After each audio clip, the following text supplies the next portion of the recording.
কখনো ভেবে দেখেছেন একজন সাধারণ স্কুল টিচার দিনের বেলা যিনি চকডাস্টার নিয়ে বাচ্চাদের পড়াচ্ছেন, রাতের আধারে তিনি একটা আস্ত সাম্রাজ্যকে চ্যালেঞ্জ করে বসতে পারেন? হ্যাঁ, ঠিক এমনই এক অবিশ্বাস্য গল্প নিয়ে আজ আমরা কথা বলবো। সূর্য সেনের গল্প, সেই শিক্ষকের গল্প যিনি ব্রিটিশ রাজের বিরুদ্ধে এমন এক দুঃসাহসিক আক্রমণের ছক কষেছিলেন যা ইতিহাস মনে রেখেছে। সবকিছুর শুরু একটা তারিখ দিয়ে, 18 এপ্রিল 1930। তারিখটা হয়তো অনেকের কাছে 8-10টা সাধারণ দিনের মতোই, কিন্তু ভারতের স্বাধীনতা সংগ্রামের ইতিহাসে এটা স্বর্ণাক্ষরে লেখা। কি এমন হয়েছিল সেদিন রাতে? কিভাবেই বা একটা মাত্র রাতের ঘটনা একটা অজেয় সাম্রাজ্যের ভিত কাঁপিয়ে দিয়েছিল? চলুন জেনে নেওয়া যাক। তো চলুন টাইম ট্রাভেল করে সোজা চলে যাই সেই রাতে। 1930 সাল, এলাম চট্টগ্রাম। তখন ব্রিটিশ শাসনের একেবারে প্রাণকেন্দ্র, আর সেখানেই একদল বিপ্লবী এমন একটা কিছু করার জন্য তৈরি হচ্ছিলেন যা শুধু চট্টগ্রাম নয়, গোটা উপমহাদেশে আলোড়ন ফেলে দেবে। এটা কিন্তু কোনো এলোমেলো হামলা ছিল না, না একদমই না। এটা ছিল একেবারে ঘড়ি ধরে করা একটা নিখুঁত প্ল্যান। ভাবুন তো, একই সাথে শহরের ব্রিটিশদের প্রধান অস্ত্রাগার দখল করা হচ্ছে, সব টেলিগ্রাফ টেলিফোন লাইন কেটে দেওয়া হচ্ছে, এমনকি রেল লাইনও উপড়ে ফেলা হচ্ছে। উদ্দেশ্যটা কি ছিল? একটাই লক্ষ্য, চট্টগ্রামকে পুরো বিশ্ব থেকে একদম বিচ্ছিন্ন করে দেওয়া আর ব্রিটিশ প্রশাসনকে পুরোপুরি পঙ্গু করে ফেলা। এবং অবিশ্বাস্য হলেও সত্যি, তারা সফল হয়েছিলেন। হ্যাঁ, মাত্র কিছু সময়ের জন্য হলেও চট্টগ্রাম ব্রিটিশ শাসন থেকে মুক্ত হয়েছিল। বিপ্লবীরা ভারতের তেরঙ্গা পতাকা উড়িয়ে একটা অস্থায়ী বিপ্লবী সরকার পর্যন্ত ঘোষণা করে দিয়েছিলেন। কিন্তু প্রশ্নটা হল, কে ছিলেন এই মাস্টার প্ল্যানের পেছনে? কে এই নায়ক? এই সব কিছুর মূলে ছিলেন একজনই মানুষ, সবাই যাকে এক নামে চিনত, মাস্টারদা। আচ্ছা, মাস্টারদা নামটা কেন? কারণ পেশায় তিনি ছিলেন একজন স্কুল টিচার, অঙ্কের শিক্ষক। ছাত্ররাই ভালোবেসে তাকে এই নামে ডাকত। আর এই একটা নামেই যেন তার পুরো পরিচয়টা লুকিয়ে আছে, তাই না? একদিকে তিনি জ্ঞানের আলো দেখানো একজন শিক্ষক, আবার অন্যদিকে তিনি দেশকে মুক্ত করার জন্য অস্ত্র হাতে তুলে নেওয়া এক নির্ভীক বিপ্লবী নেতা। সূর্য সেনের জন্ম কিন্তু চট্টগ্রামেই, নোয়াপাড়া গ্রামে। মজার ব্যাপার হল, তার বাবাও একজন শিক্ষক ছিলেন। ছাত্রজীবন থেকে এই দেশের পরাধীনতা তাকে ভাবাত, আর সেই ভাবনা থেকেই তিনি যোগ দেন তখনকার বাংলার সবচেয়ে বড় বিপ্লবী দল, অনুশীলন সমিতিতে। একটা জিনিস খুব পরিষ্কার ছিল তার কাছে, গান্ধীজির অহিংস নীতিতে তার ঠিক ভরসা ছিল না। তিনি মনে প্রাণে বিশ্বাস করতেন স্বাধীনতা ছিনিয়ে আনতে হবে, আর তার জন্য সশস্ত্র বিপ্লবের কোনো বিকল্প নেই। আচ্ছা, চলুন আবার সেই 1930 সালের অভিযানে ফিরে যাই। একটা প্রশ্ন মনে আসতেই পারে, তাই না? কেন তারা সরাসরি ব্রিটিশদের অস্ত্রাগার আক্রমণের মতো এত বড় একটা ঝুঁকি নিলেন? এটা তো প্রায় একটা অসম্ভব মিশন ছিল।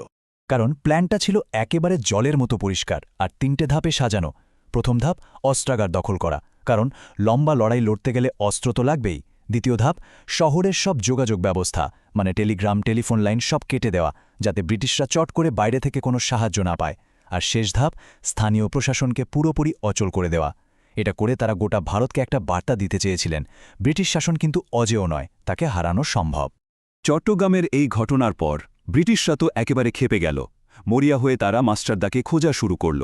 আর তখন থেকেই সূর্য সেন আর তার সঙ্গীদের জন্য শুরু হল এক অন্য লড়াই, এক দীর্ঘ আর বিপদসংকুল পথ চলা। 1-2 দিন নয়, টানা 3 বছর।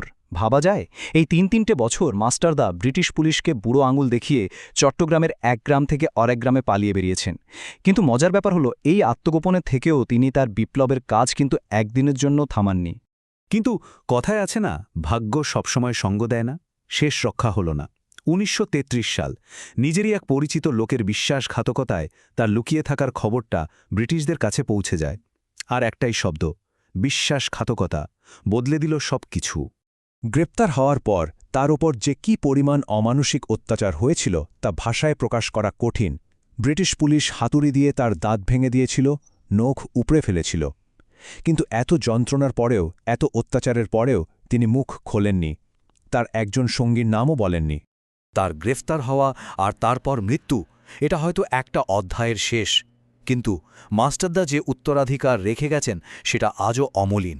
গ্রেফতারের পর নামমাত্র একটা বিচার হয়, যাকে প্রহসন বলাই ভালো, আর সেই বিচারে তাকে মৃত্যুদণ্ড দেওয়া হয়। দিনটা ছিল 1934 সালের 12ই জানুয়ারি। চট্টগ্রাম জেলে তারই এক বিশ্বস্ত সঙ্গী তারকেশ্বর দস্তিদারের সাথে মাস্টারদা সূর্য সেনকে ফাঁসি দেওয়া হয়। কিন্তু জানেন, মৃত্যুর আগেও তার মধ্যে কোনো ভয় ছিল না। ফাঁসির মঞ্চে যাওয়ার ঠিক আগে তিনি তার সঙ্গীদের কাছে একটা শেষ বার্তা পাঠিয়েছিলেন। আর সেই বার্তায় কি ছিল?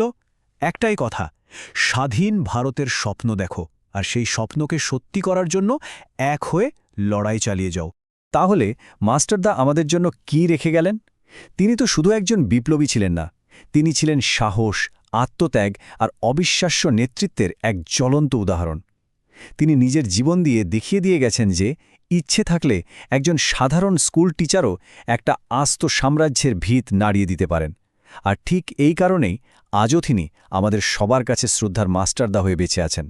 মাস্টারদার জীবনটা শেষে আমাদের একটা বড় প্রশ্নের সামনে দাঁড় করিয়ে দেয়। তার এই গল্পটা তো শুধু ইতিহাসের একটা পাতা নয়, তাই না? এটা আত্মত্যাগ আর সাহসের এক জীবন্ত দলিল। আচ্ছা, এই যে আত্মত্যাগ, এটা ছাড়া কি সত্যিকারের স্বাধীনতা পাওয়া সম্ভব?